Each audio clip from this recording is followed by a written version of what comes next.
Hi friends, welcome to स्कूली। Friends, इससे पहले हमने मुग़ल रूल तक कश्मीर की जो हिस्ट्री है वो पढ़ ली है। और आज हम पढ़ने जा रहे हैं अफ़गान रूल और उसके बाद सिख रूल। ये दो आज हम कवर कर लेंगे। फिर हम नेक्स्ट वीडियो से जम्मू की हिस्ट्री जो है वो कवर कर लेंगे और फिर उसके बाद मॉडर्न हिस्ट्री पे आ जाएंगे। जम्मू पे ज़्यादा वीडियो नहीं आएंगी, उस पे उतना इम्पोर्टेंट नहीं है, तो दो दो वीडियो में ही जम्मू की हिस्ट्री पूरी हो जाएगी। उसमें हम इम्पोर्टेंट प्लेसेस भी जो हैं वो जम्मू की उसी के साथ ही कवर कर लेंगे। तो आज की ये वीडियो शुरू करने से पहले, अगर आप पहली बार हमारे चैनल पे आए तो चैनल को सब्सक्राइब करें। और वीडियो देखने के बाद आपको अगर वीडियो पसंद आती है तो लाइक ज़रूर करिएगा। और कोई भी अगर डाउट रहता है, कोई भी डाउट रहता है, आप कमेंट सेक्शन में पूछ सकते हैं। और जो क्वेश्चंस में बीच में पूछता रहता हूँ वो आप कमेंट सेक्शन में आंसर दे दिया करें। और बहुत सारे बच्चे देते भी हैं, तो अच्छा लगता है ये जान के कि उनको समझ आ रही है, वो पढ़ रहे हैं। ठीक है, बाकी टेलीग्राम चैनल तो आप ज्वाइन किया ही हुआ है आप सबने, तो अगर किसी ने नहीं किया तो वो कर ले वहाँ पे क्विज वगैरह के लिए। तो चलिए स्टार्ट करते हैं आज की वीडियो। तो आज का हमारा टॉपिक है अफगान रूल। ठीक है, हमने पिछली वीडियो में पढ़ा था कि 1752 में कश्मीर के कुछ लोग वो बाहर जाते हैं, जाकर अहमद शाह अब्दाली से कहते हैं। अच्छा, ये उसमें नहीं पढ़ा था, सॉरी, इसी में ही पढ़ा ना मैंने, शायद उसमें नहीं पढ़ाया था। ठीक है, देखिए हुआ क्या कि मुगलों का जब रूल चल रहा था तो ये कश्मीर वालों की ये हिस्ट्री रही है कि जब उनको कोई ओप्रेस करता है, एक्सप्लॉइट करता है, तो वहीं के कुछ लोग बाहर जाते हैं और जाके किसी दूसरे रूलर से कहते हैं कि आप आइए हमारे इस एरिया पे कब्जा कीजिए, इसको कॉन्कर कीजिए और फिर हमें रूल कीजिए यहाँ पे, और जस्ट रूल कीजिए। तो ऐसे ही जब मुगलों का रूल जो, क्योंकि औरंगजेब के बाद जो रूलर्स आए बहुत वीक रूलर्स थे और उनका सिर्फ ये था कि ऐशो आराम करो, एक्सप्लॉइट करो। कश्मीर में तो बहुत ज़्यादा एक्सप्लॉइटेशन थी। ठीक है, तो बहुत ज़्यादा एक्सप्लॉइट किया जा रहा था, खासकर जो नॉन मुस्लिम पॉपुलेशन थी उसका, जैसे कश्मीरी पंडित्स हो गए या सिख्स हो गए या और जो हो गए शिया वगैरह हो गए, ये जो माइनॉरिटी, उनका बहुत ज़्यादा एक्सप्लॉइटेशन हो रहा था। तो वहीं उसी दौरान कुछ लोग जो हैं 1752 में, ठीक है, कुछ लोग हैं जिनमें दो इम्पॉर्टेंट ये लोग थे, मीर मुकीम कांत और ख्वाजा जाहिर दिदमरी। ठीक है, मीर मुकीम और ख्वाजा जाहिर जो हैं, ये अपने नाम याद तो नहीं रखने, बस जस्ट ऐसा होना चाहिए कि ऑप्शन देख के आपको याद आ जाए।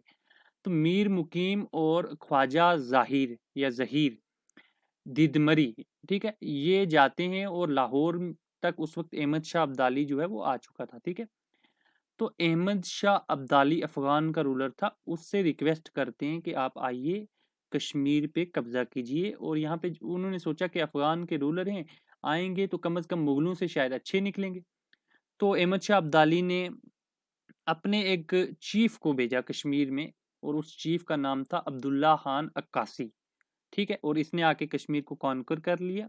ठीक है, कश्मीर उस वक्त मुगलों का एक सूबा होता था, तो मुगल का जो भी चीफ यहाँ पे रहा होगा, उस गवर्नर, उसको डिफीट किया और अब्दुल्ला खान अक्कासी जो है उसी को अहमद शाह अब्दाली ने फिर कश्मीर का पहला अफगान गवर्नर बना दिया। तो ये क्वेश्चन आ सकता है कि अफगानों का, जो अफगान थे, उनका पहला गवर्नर कौन था कश्मीर का, अफगान रूल का पहला गवर्नर कश्मीर का कौन था? तो वो था अब्दुल्ला खान अक्कासी। ठीक है, देखिए आगे एक और गवर्नर भी आएगा, उसका नाम अब्दुल्ला खान अलकुजाई है। तो हाल ही अब्दुल्ला खान से काम नहीं चलेगा, अगर ऑप्शन में दो अब्दुल्ला खान आ जाएंगे तो अपने अक्कासी भी याद रखना। ठीक है, अब्दुल्ला खान अक्कासी जो है वो पहला गवर्नर था। ठीक है, अब इसने तो मतलब 2 साल रूल किया और कुछ खास रहा नहीं इसके दौरान इम्पोर्टेंट, तो इसलिए हम इम्पोर्टेंट चीज़ ही कवर करेंगे। उसके बाद राजा सुख जीवन माल आया 1754 से 1762 तक, राजा सुख जीवन। ठीक है, और इसके रिलेटेड कुछ मुझे इम्पोर्टेंट मिला नहीं, कुछ इम्पोर्टेंट हुआ नहीं। जैसे थोड़ा सा बता देता हूँ कि इस मतलब ये इसने यहाँ पे एक्सप्लॉइट करना शुरू किया। देखिए ये जो अफगान का रूल है कश्मीर में, ये कश्मीरियों ने अपने लिए खुद ही एक मुसीबत कर ली थी इनको, मतलब इनवाइट करके, क्योंकि इसको बोला जाता है डार्केस्ट पीरियड ऑफ कश्मीर। ठीक है, डार्केस्ट सबसे अंधेरे वाला पीरियड, मतलब गुमराही वाला पीरियड, जिस दौरान कश्मीर की सबसे ज़्यादा एक्सप्लॉयटेशन हुई है, वो अफ़गान का रूल था, ठीक है? डार्केस्ट पीरियड ये था। तो इस डार्केस्ट पीरियड में, अच्छा, अगर आपसे किसी ने, आप में से जम्मू की हिस्ट्री पढ़ी है तो मुझे बताना कि जम्मू का गोल्डन पीरियड कौन से रूलर के दौरान जो, ठीक है, उसको बोला जाता है कि गोल्डन पीरियड ऑफ जम्मू, ठीक है? और ये मतलब गुलाब सिंह वगैरह से पहले के जम्मू की बात करनी है, ठीक है? उसमें गोल्डन पीरियड किसके टाइम को बोला जाता है, वो उस किंग का नाम बताना, ठीक है? वैसे इस वाले नाम से आपको थोड़ा आइडिया मिल जाएगा, ठीक है? इसमें उसके नाम के 3 शब्द कहीं न कहीं हैं उस किंग के। तो सुखजीवन मल जो था, उसने बहुत ज़्यादा एक्सप्लॉइट करना शुरू किया, कंप्लेंट वगैरह हुई, तो अहमद शाह अब्दाली ने उसको वापस लाहौर बुलवाया और वहाँ उसको गुस्से में हाथी के पाँव के तले मतलब कुचल के मरवा दिया, ठीक है? ख़ैर इतना इम्पोर्टेंट नहीं है ये। आमिर खान शेर जवान, ये सबसे इम्पोर्टेंट है, ठीक है? तो इसीलिए मैंने 62 से 72 के बीच कौन-सा रहे वो मैंने कवर नहीं किए, क्योंकि इम्पोर्टेंट नहीं है, आपको पूछेंगे नहीं तो सरदर्दी इतनी आपको करनी नहीं है, ठीक है? इतना आपने हिस्ट्री पे इतना करने लगे तो 30 ही नंबर का है भाई, उसमें ये एक सब टॉपिक है। तो इतना आपने सरदर्दी नहीं करनी है, इम्पोर्टेंट याद रखने। तो आमिर खान शेर जवान, ठीक है?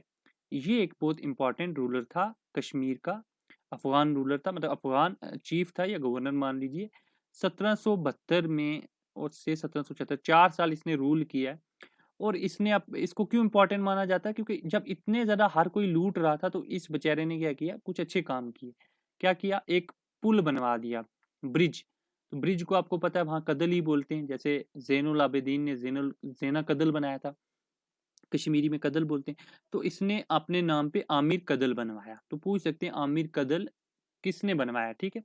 दूसरा इम्पोर्टेंट है, जो ज़्यादा इम्पोर्टेंट है, वो है कि श्रीनगर में एक महल है, पैलेस है, जिसका नाम है शेरगढ़ी। तो ये किसने बनवाया? देखिए इसी के नाम में शेर, भाई आमिर खान शेर जवान।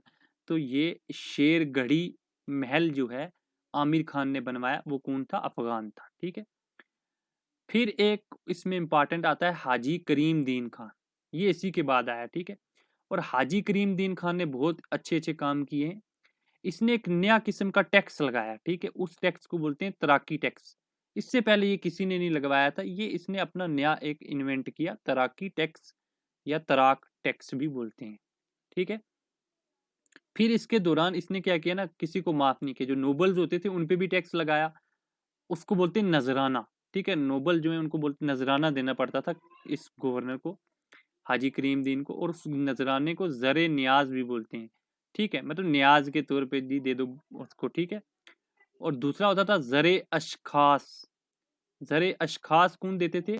जो अमीर लोग हैं, नोबल्स के अलावा जो मर्चेंट्स हैं, बैंकर्स हैं, ट्रेडर्स हैं, उनसे लिया जाता था ज़र अशखास, ठीक है? और ये खास से याद रखना, मतलब खास मतलब खास खास बंदे जो मर्चेंट्स वगैरह हैं, ठीक है? और नजराना नोबल्स देते थे, in for noble, in for नजराना, इन फॉर न्याज। ज़र अशखास, अशखास में खास लोग, ठीक है? और ज़र खुबाब जो हैं, ये फार्मर्स देते थे, फार्मर्स से लेता था ये वाला टैक्स। तो ये पूछ सकते हैं आपको, ये तो नहीं पूछ सकते कि मतलब मुश्किल ही है ये पूछें कि नजराना क्या है, नोबल देते हैं क्या, उतना नहीं पूछेंगे। आपको ये पूछ सकते हैं कि कौन से गवर्नर के दौरान ज़र अशखास, ज़र न्याज और ज़र खुबाब टाइप के टैक्स आए थे, और तराकी टैक्स किसने दिया था, ठीक है? फिर इसने ना जो यहाँ पे शाल की इंडस्ट्री थी, तो उसके लिए एक डिपार्टमेंट बनाया था जिसको बोलते हैं दाग शाल सिस्टम, ठीक है? दाग शाल, ये मतलब डिपार्टमेंट बनवाया था शॉल के लिए, और ये इसने कहने के लिए तो ऐसे बनवाया था कि डिपार्टमेंट ऑफ शॉल बनवाया है, शॉल की प्रमोशन होगी। बेसिकली ये और ज़्यादा इस शॉल के डिपार्टमेंट के ज़रिए लोगों को एक्सप्लॉइट करता था, ठीक है? फिर इसके बाद आया है आज़ाद खान, ठीक है? आज़ाद खान के दौरान इम्पोर्टेंट क्या हुआ है कि एक विजिटर था, एक ट्रैवलर था, ठीक है? वो इसके दौरान आया था, और उसका नाम था सईद खान, या उसको अल्लाह बाबा भी बोलते हैं। तो सईद खान या अल्लाह बाबा, ये एक विजिटर था, एक फेमस ट्रैवलर था। ये किसके दौरान आया था? आज़ाद खान के दौरान, ठीक है? और ये आज़ाद खान बहुत क्रूल था, मतलब ऐसे में थोड़ी हिस्ट्री भी बता दूं आपको, थोड़ा याद रहेगा, फिर आज़ाद खान से आपको सईद खान और अल्लाह बाबा याद रहेगा, ठीक है? तो आपको याद रहना चाहिए, मतलब सईद खान और अल्लाह बाबा एक ऐसे गवर्नर के दौरान आए थे जो बहुत क्रूल था, तो उससे आपको याद रहेगा। तो इसकी क्रूरल्टी की एग्जाम्पल क्या है, कितना क्रूर था कि ये देखिए, तो मुसलमान है तो उस दौरान ऑपरेशन किसकी होगी, शियों की होगी या फिर ब्राह्मण्स की। तो इसने क्या किया ना, ये ब्राह्मण्स को घास के ना, ग्रास के सैक्स बनाता था, घास के मतलब वो घास के साथ बांध के ब्राह्मण्स को, दो दो ब्राह्मण्स को डल लेक में फेंक देता था, ठीक है। इसके बाद आता है सैफुद्दीन मदद खान। तो ये तो नाम तो मदद है, बट ये उससे भी ज्यादा क्रूर था, ठीक है। अब इतना इंपॉर्टेंट नहीं है, मैं ऐसे जैसे हिस्ट्री में इंटरेस्ट आता तो आपको थोड़ा इंटरेस्ट के लिए बता दूं, वैसे इससे क्वेश्चन नहीं आएगा। सैफुद्दीन मदद खान, ये कहते हैं कि उससे भी ज्यादा क्रूर था। और कश्मीरी में एक कहावत है, जुल्म असद रा रसीद मदद, मतलब असद, जो ये असद या आज़ाद, जुल्म आज़ाद है, यहाँ पे असद नहीं है, जुल्म आज़ाद रा रसीद मदाद, मतलब जो आज़ाद से भी कई गुना ज़्यादा क्रूर था कौन, ये वाला मदाद, सैफुद्दीन मदाद। छोड़ो इसको, उतना इम्पोर्टेंट नहीं है। इसके बाद ये मीर हाजिर आया, ये भी क्रूर था। वो घास में बांध के फेंकता था डल लेक में, इसने लेदर के बैग में बांध के फेंकना शुरू किया। ये भी इंपॉर्टेंट नहीं, आपको नहीं पूछेंगे, ये जस्ट मैं ऐसे बता रहा हूँ। आपको इम्पोर्टेंट है आज़ाद खान, पहला गवर्नर अब्दुल्ला खान अक्कासी, ये तराकी सिस्टम ज़र नियाज वाला, ये हाजी करीम खान, ये इंपॉर्टेंट है, ठीक है। आमिर खान इंपॉर्टेंट है। और ये अब्दुल्ला खान अलकोज़ाई, ये मैंने इसलिए ऐड किया कि आपको पता चले कि दो अब्दुल्ला खान के नाम से थे, तो इसलिए आपको अक्कासी वाला पहला है, अलकोज़ाई जो है ये पहला गवर्नर नहीं है, ठीक है, अक्कासी वाला। ये अलकोज़ाई वाले दौरान फिर क्या हुआ था, इसके दौरान सैयद यहिया ये आया था बगदाद से। अब ये सैयद यहिया क्या था, ये भी एक मर्चेंट था। तो इस अलकोज़ाई ने एक शाल कश्मीर की गिफ्ट कर दी सैयद यहिया को, और वो शाल ये लेकर फ्रांस जाता है। और फ्रांस में उस दौरान ये देखिए, 1796 से 1805, और ये 1794 से 1813 तक का जो पीरियड है ना, ये नेपोलियन उस दौरान राइज करा था फ्रांस में, ठीक है। नेपोलियन बहुत ज़्यादा उस दौरान फेमस था, नेपोलियन। तो ये इस नेपोलियन के पास ये शाल लेके जाता है सैयद यहिया, और फ्रांस में, और उससे फ्रांस में कश्मीर की जो शाल इंडस्ट्री है ना, उससे कश्मीर की जो शाल है उसकी जो फ्रांस में डिमांड बढ़ गई, और एक्सपोर्ट्स बहुत ज़्यादा होने लगे। तो हाल ही फ्रांस ही जो है, कश्मीर से जितना भी एक्सपोर्ट होता था, 80% एक्सपोर्ट ऑफ कश्मीरी शाल वो फ्रांस को ही जाता था, ठीक है। और इसमें ये एक इवेंट, इस इवेंट की वजह से मतलब अलकोज़ाई ने जो सैयद यशिया को ये शाल दे दी थी, ठीक है। फिर आता है इंपॉर्टेंट अता मोहम्मद खान। अता मोहम्मद खान ने क्या किया इसके दौरान, इंपॉर्टेंट क्या हुआ, हरी पर्वत जो किला जिस पे अकबर ने स्टार्ट किया था जहाँ पे, और एक दरवाज़ा बनाया था, काठी दरवाज़ा, तो और अपनी नगर नागौर बनवाना चाहता था, एक कैपिटल, जो हम पिछली वीडियो में पढ़ चुके हैं। तो वो आधा रह गया था, हमने कहा था कि पूरा कंप्लीट नहीं कर पाया। तो उस किले को पूरा किसने किया, अता मोहम्मद खान ने, ठीक है। फिर इसके दौरान ऐसे ही कहानी आपको थोड़ा याद रखने के लिए, एक बूढ़ी औरत होती थी, उसका नाम था कोशीब, और ये औरत इसकी ना अता मोहम्मद खान की एक स्पाई होती थी, ठीक है। और ये औरत भी इतनी क्रूल थी कि ये ब्राह्मण गर्ल्स जो होती थी, मतलब ब्राह्मण की जो लड़कियां जो खूबसूरत होती थी, उनकी खूबसूरती को तबाह करने के लिए उनके जो सर हैं, मतलब सर से बाल जो हैं वो काट देती थी, सर को शेव कर देती थी, ठीक है। मतलब ये भी बताया गया है कि बेसिकली अफगानों का रूल कितना डार्क था, ठीक है। आपको ये कहानियां याद नहीं रखनी है, इन कहानियों से ये चीज़ समझनी है कि क्वेश्चन क्या आ सकता है, डार्केस्ट पीरियड ऑफ कश्मीर, ठीक है। तो आपको पता होना चाहिए भाई किसके दौरान इतनी एक्सप्लॉइटेशन हुई, तो अफगानों के दौरान बहुत ज़्यादा एक्सप्लॉइटेशन होती थी। और आखिरी कौन था अफगान का, ये इंपॉर्टेंट है, आखिरी तो याद रखना है, जाबर खान। और इस जाबर खान को 1819 में, ठीक है, ये डेट भी याद रखनी है, 1819 में राजा रंजीत सिंह की फौज ने हरा दिया। और राजा रंजीत सिंह कौन था, महाराजा रंजीत सिंह, महाराजा रंजीत सिंह जो उस सिख रूलर था, ठीक है। पाकिस्तान के पंजाब और इंडिया का ये सतलज तक एरिया इसके अंडर था, इसकी कैपिटल लाहौर पंजाब में थी, ठीक है। तो उसने जाबर खान को हराया। तो आखिरी अफगान रूलर कौन था, जाबर खान, ठीक है। पहला कौन था, अब्दुल्ला खान अक्कासी। ये था अफगानों का, इतना ही इंपॉर्टेंट है, इस पे नोट बना लीजिएगा, और कुछ इंपॉर्टेंट नहीं है। सिख रूल, देखिए सिख रूल सबसे ज्यादा छोटा जो टाइम पीरियड रहा है ना, वो सिख रूल का रहा है, 1819 से 1846 तक, बस इतने ही टाइम रहा है, ठीक है। तो सबसे कम टाइम पीरियड के लिए किसका रूल रहा है, सिखों का रूल सबसे कम रहा है, ठीक है। और इस सिख रूल की एक पहले मैंने शॉर्ट सी समरी बनाई है। ये भी मतलब डार्क पीरियड ही था, बट उतना नहीं था जितना अफगानों का था। अब फर्क क्या देखिए, सिख रूल जो हैं, सिख जब आएंगे तो वो किसको ओप्रेस करेंगे? मुस्लिम्स को। अभी तक मुस्लिम बाकियों को कर रहे थे, अब मुस्लिम का वक्त आया, ठीक है। वो बोलते हैं ना हर किसी का वक्त आता है। तो हिस्टोरिकली ऐसा नहीं है कि कोई ओप्रेस नहीं हुआ, तो मुस्लिम्स की ओप्रेशन इस टाइम पे हुई है, ठीक है। तो मुस्लिम्स इस दौरान ओप्रेस हुए बहुत, ठीक है। फिर इस दौरान और इम्पोर्टेंट क्या हुआ, ये पहले मैंने सिख रूल का बताया कि ओवरऑल सिख रूल में क्या क्या हुआ, फिर हम गवर्नर पढ़ेंगे। तो आलू जो होते हैं, पोटैटो, सबसे पहले कश्मीर में आलू कौन से दौरान, किस टाइम पीरियड में आए हैं, किस टाइम पीरियड में यहाँ पे इंट्रोड्यूस किए गए कश्मीर में फर्स्ट टाइम? वो सिखों के रूल के दौरान इंट्रोड्यूस किए गए, ठीक है। फिर ये जो सिख जब आते हैं तो इन्होंने क्या किया, अपने जो फेवरेट लोग थे उनको जागीरें देनी शुरू कर दी। जो पुरानी मुसलमानों के पास जागीरें होती थी उनसे ले ली गई और इनको देनी शुरू कर दी उन्होंने, अपने फेमस यानी हिंदूज को, सिखों को, शियों को, उनको देनी शुरू कर दी।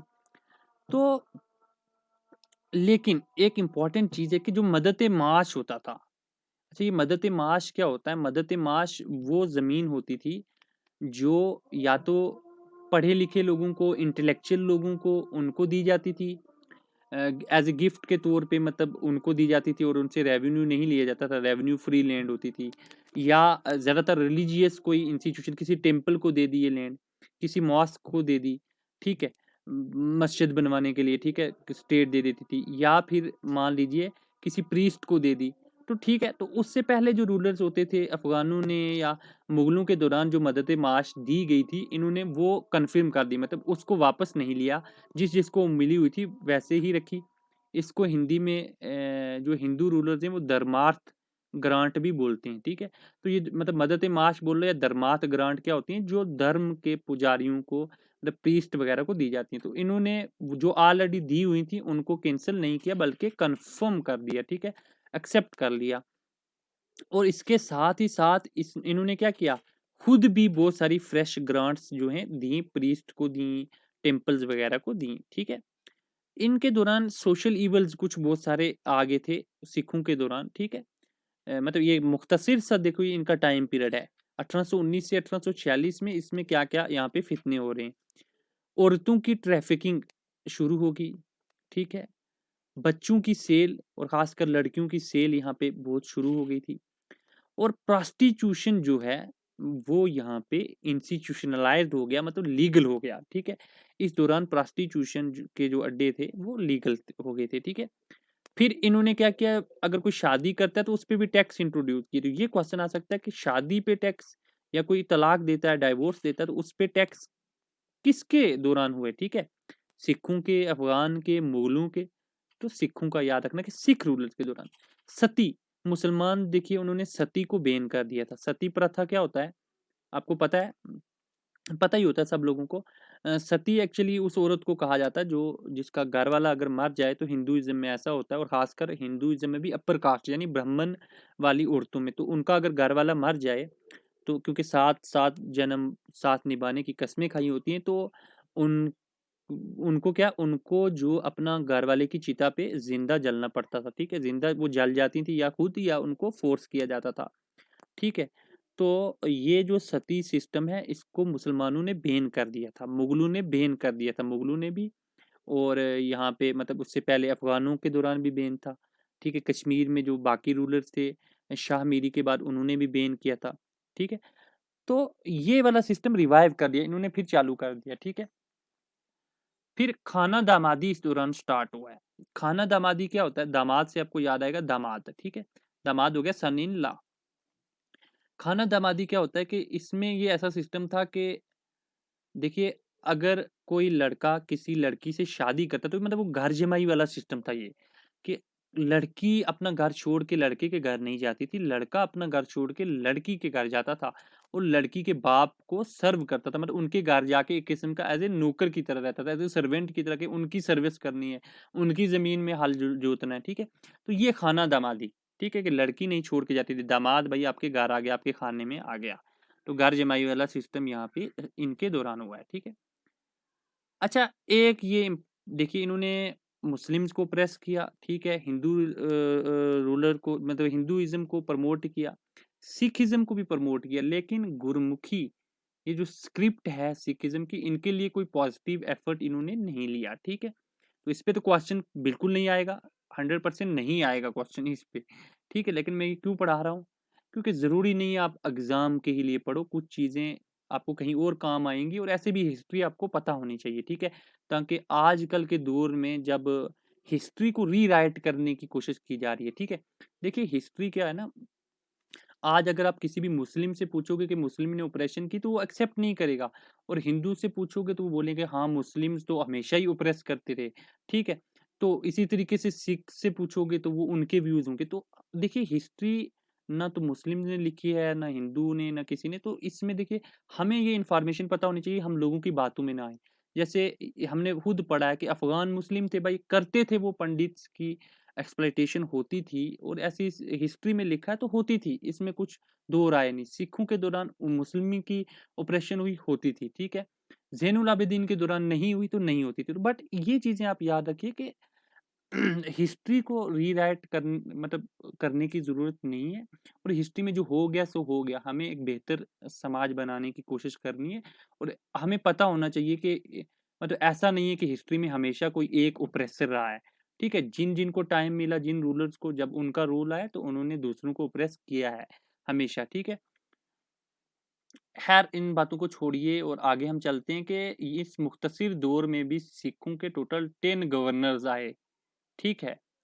यानी लाहौर दरबार से, लाहौर दरबार क्यों बोलते हैं, लाहौर में कैपिटल थी महाराजा रंजीत सिंह की, तो 10 गवर्नर भेज दिए कश्मीर में, ठीक है। तो ऐसा क्या रहा भाई, इतने गवर्नर क्यों भेजे? तो देखिए बेसिकली जम्मू में इस दौरान आपको पता होगा कि 1822 में जम्मू का राजा गुलाब सिंह बन गया था, ठीक है। तो जम्मू तो डोगरों के अंदर आ गया, ठीक है। और डोगरों का ही गुलाब सिंह का भाई होता था दयान सिंह, वो प्राइम मिनिस्टर था महाराजा रंजीत सिंह का, यानी वो लाहौर में वजीर था महाराजा रंजीत सिंह के अंडर। तो डोगरा कभी नहीं चाहेंगे कि मतलब डोगरा ये चाहेंगे कि जम कश्मीर वाला एरिया भी डोगरों के अंडर आए, ठीक है। तो इसलिए उनका ये कन्फ्लिक्ट था डोगरों का और सिख गवर्नर के बीच में, ठीक है। तो इसलिए वो हमेशा कोशिश करते थे कि ये गवर्नर जो अपना जो पप्पट गवर्नर हो, वो कश्मीर में लगाएं, ठीक है।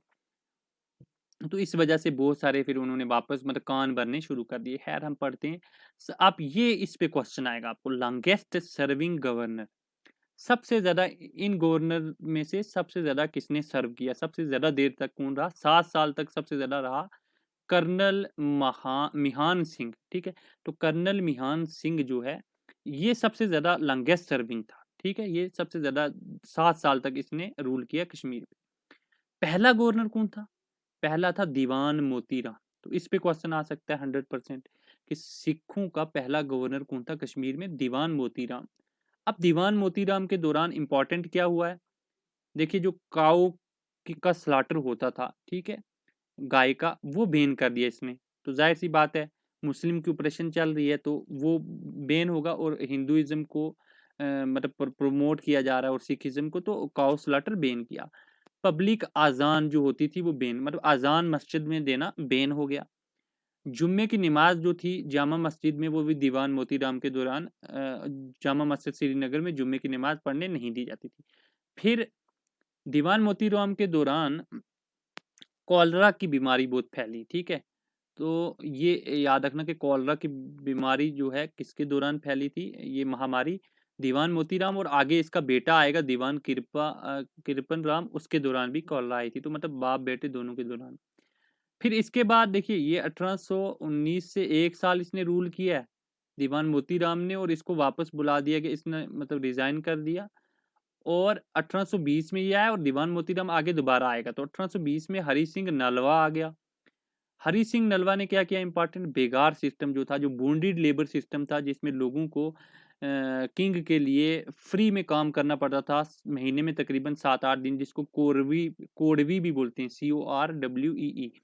तो वो बेगार सिस्टम इसने अबॉलिश कर दिया, ठीक है। अब ये बताना कि चक रूलर्स में एक रूलर था, उसने भी कोडवी सिस्टम को अबॉलिश किया था, तो वो कौन सा था, ये आप कमेंट में बताना। फिर इसने इंपॉर्टेंट क्या किया, एक इम्पॉर्टेंट, ये बीच में तो छोड़ो, चलो इसने कन्वर्ट करने की, मतलब जो हिंदू मुस्लिम बन चुके थे उनको वापस हिंदू बनाने की कोशिश करी, रिकन्वर्ट करवाने की कोशिश की। फिर सबसे इम्पॉर्टेंट जो आपको पूछ सकते हैं वो ये है कि इसने गुरुद्वारा बनवाया काठी दरवाजा के पास। तो पहले ये बताइए काठी दरवाजा कहाँ पे है? ये मैं अभी इस वीडियो में भी बता चुका हूँ, तो काठी दरवाजा ये कमेंट में बताना, मैंने पढ़ाया हुआ है। और इसने वहां पे गुरुद्वारा बनाया। तो ये पूछ सकते हैं कि काठी दरवाजा के पास गुरुद्वारा किसने बनवाया? हरि सिंह नलवा ने। ठीक है, वो काठी दरवाजा शायद ना पूछें, वो जिस जगह पे काठी दरवाजा उसका भी पूछ सकते हैं, तो वो आप मुझे कमेंट में बताना। फिर आगे चलें तो दीवान मोतीराम दोबारा आ गया, ये हरि सिंह नलवा के बाद 1821 से 26 तक रहा है, और इस दौरान इसने कुछ इंपॉर्टेंट काम किए हैं। यारकंड एक जगह है चाइना के, ठीक है, चाइना में, ठीक है, और यहाँ से इसने ब्राउन काटन जो है उसके सीड्स को इंपोर्ट किया। मेलन्स तिब्बत से ये मंगवाए, ठीक है, और इसको वापस बुलवा लिया गया, ठीक है, क्योंकि जो मैंने पहले कहा ध्यान सिंह नहीं चाहता था कि ऐसे एबल्ड रूलर, ठीक है, ये दीवान मोतीराम और उसके बेटे बहुत ऑनेस्ट से, करप्शन फ्री थे ये, मतलब करप्ट वगैरह नहीं थे, ठीक है, बहुत एबल्ड रूलर थे। और ध्यान सिंह पप्पट रूलर चाहता था, तो उसने महाराजा रंजीत सिंह के कान वान भर के इसको वापस बुलवा लिया। और महाराजा रंजीत सिंह ने, ताकि इनको दीवान मोतीराम को बुरा ना लगे, तो शिमला में एक मिशन भेजा और उसमें इनको मतलब वहां पे अपॉइंट कर दिया, ठीक है। और फिर इनके बाद चुन्नी लाल आता है, और चुन्नी लाल का भी इम्पोर्टेंट कुछ है नहीं, बस मैंने ऐसे लिखा कि आपको सीक्वेंस याद रहे, ठीक है। फिर दीवान किरपा राम आता है, और दीवान किरपा राम दीवान मोतीराम का बेटा था। और इसके दौरान क्या क्या इवेंट्स हुए? एक 1828 का अर्थक्वेक, ये फेमस है, पूछ सकते हैं 1828 का अर्थक्वेक किसके दौरान हुआ? दीवान किरपा राम के दौरान। कॉलरा, मैंने बोला बाप के दौरान भी कॉलरा और बेटे के दौरान भी कॉलरा। सबसे इंपॉर्टेंट इस दौरान है वहाबी मूवमेंट।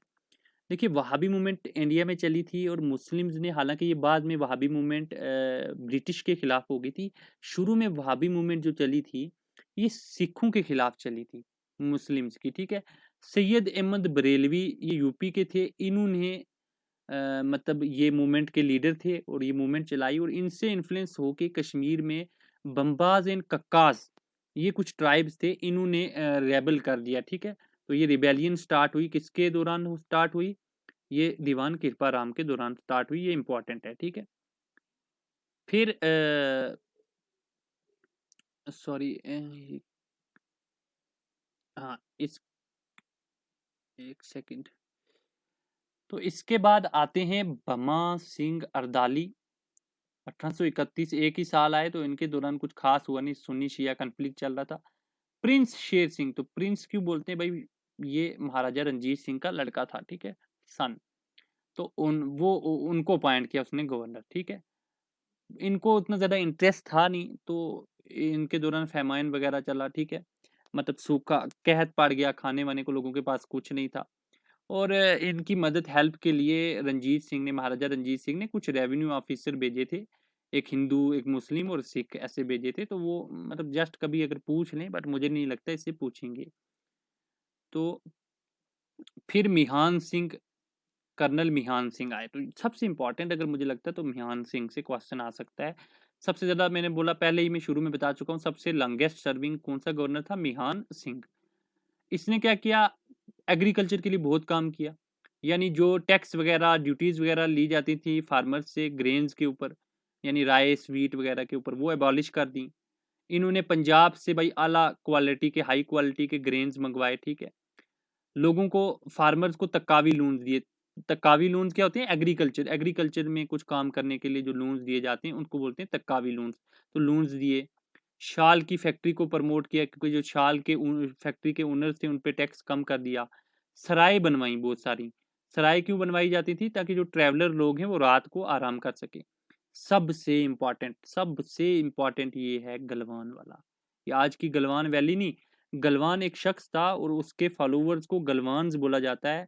ये ठग्स होते थे, आपने ठग्स ऑफ हिंदुस्तान देखा ना, मतलब लोगों को ठग लेते थे और उनसे मतलब जो ट्रैवलर्स होते थे उनका सामान चुरा ले जाते थे, क्योंकि उस दौरान एक-एक बंदा तो ट्रैवल नहीं करता था, काफ़िले जाते थे, कैरावान।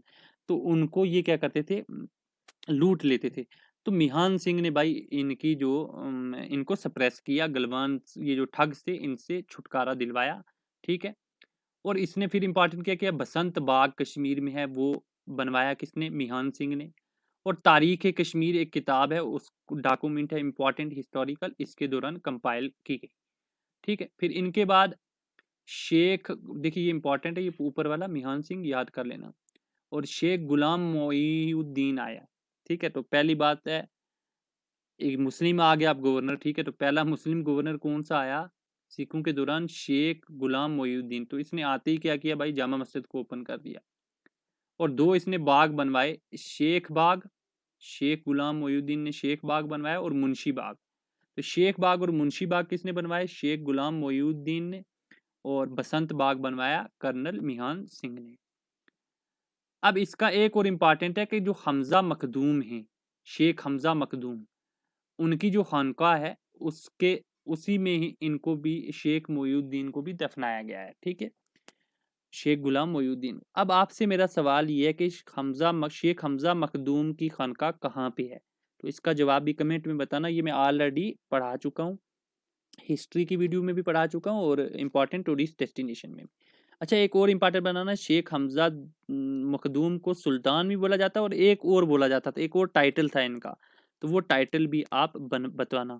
और ये भी बताना कि शेख हमजा मखदूम से मिलने चक रूलर एक गया था, यानी कि चक रूलर शिया होते थे, बट वो शिया होने के बाद भी ये सुन्नी या सूफी से मिलने गया था, क्योंकि उसकी पॉलिसी टॉलरेशन की थी। तो वो कौन सा चक रूलर था, वो भी आप कमेंट में बताना, ठीक है। देखिए चीज़ें ऐसे ही याद रहेंगी, आप कहीं कुछ चीज़ कोई नाम आ जाए तो उससे बाकी चीज़ों को रिलेट करो। इसके बाद शेख इमामुद्दीन आया, इनके दौरान इंपॉर्टेंट क्या है भाई, ये इसी का बेटा था इमामुद्दीन। सबसे इंपॉर्टेंट ये है कि आखिरी सिख रूलर था जम्मू कश्मीर का, ठीक है, आखिरी सिख गवर्नर, ठीक है।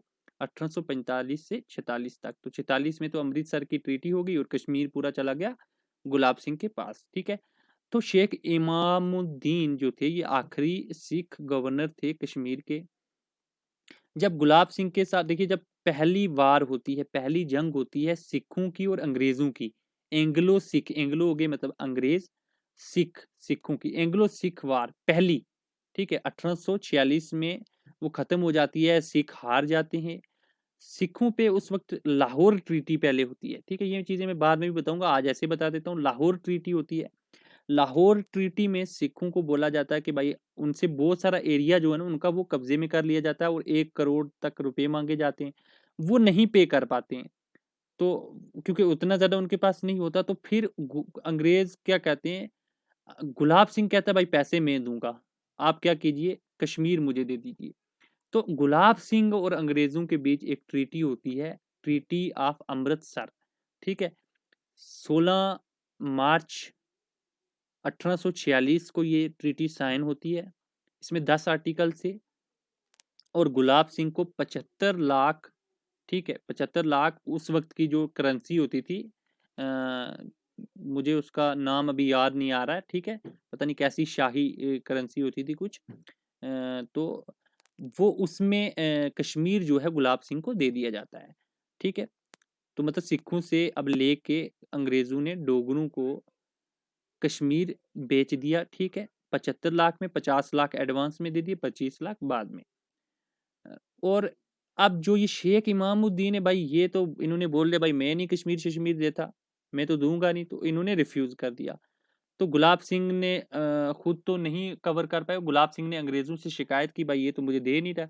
तो अंग्रेजों ने मेजर हेनरी लॉरेंस को भेजा, और मेजर हेनरी लॉरेंस फौज लेकर जाते हैं, शेख इमामुद्दीन सरेंडर कर देते हैं, और फिर कश्मीर जो है वो गुलाब सिंह के पास पहुंच जाता है। तो अब हम नेक्स्ट वीडियो में गुलाब सिंह तक पढ़ेंगे जम्मू की हिस्ट्री, और फिर जम्मू और कश्मीर दोनों पॉइंट हमने मिला दिया कि गुलाब सिंह और ट्रीटी ऑफ 1846 तक, और यहाँ से आगे मॉडर्न हिस्ट्री पढ़ लेंगे। फिर उससे चाहे क्वेश्चन आने, मॉडर्न में क्वेश्चन आना थोड़ा कम है, मुझे नहीं लगता मॉडर्न से उतना पूछेंगे, ठीक है, बट फिर भी हम करेंगे, पढ़ेंगे मॉडर्न भी।